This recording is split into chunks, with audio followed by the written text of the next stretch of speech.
class. This is my persuasive speech.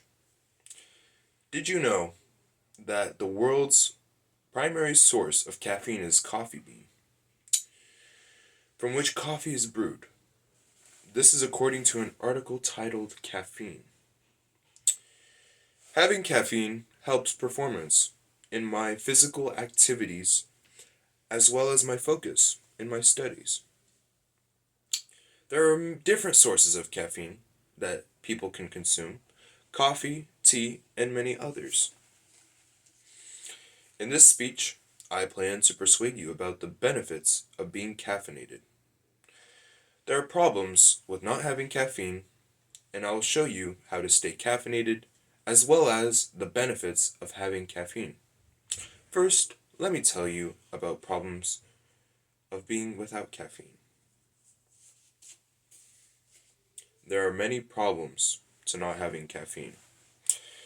According to an article titled Caffeine by the National Library of Medicine in 2021, for newworldencyclopedia.org, it says, if you have been consuming caffeine on a regular basis and then suddenly stop, you may have caffeine withdrawal.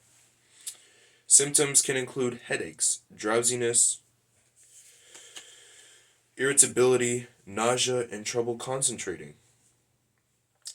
You lose your efficiency without caffeine. You're no longer enhanced, and you no longer can perform at your full potential.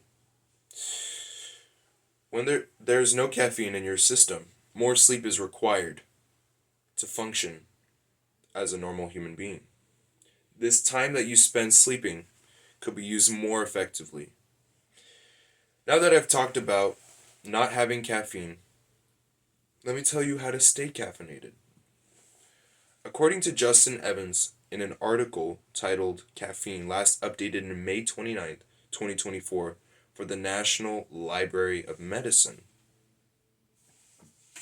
which is the National Center for Biotechnology Information.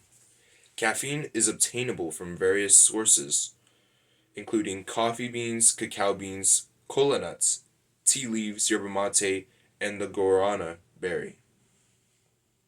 In addition, caffeine is commonly found as an additive in sodas and energy drinks and can be consumed in tablet form or powder. There are different ways to stay caffeinated. Make sure that you drink or consume caffeine multiple times throughout the day to stay functional. Having some caffeine before an intense workout or before an excruciatingly painful exam can help you feel fresh and have the precise mental clarity that you need to finish those difficult tasks. Caffeine effects usually last 30 minutes to 2 hours. Now that I've talked about how to stay caffeinated, let me tell you the benefits that come from having caffeine. According to an article also titled Caffeine from newworldencyclopedia.org, caffeine is a central nervous stimulant and is used to increase mental alertness when drowsiness occurs. It can produce faster flow of thought, improved focus, and better coordination. Caffeine boosts physical performance, we see that, but it also decreases the fatigue that you would feel from exercises.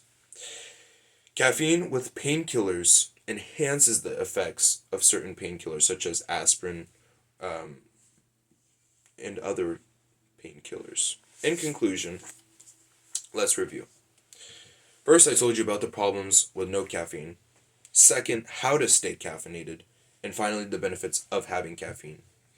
Staying caffeinated will help you feel and function better than you thought possible. Thank you.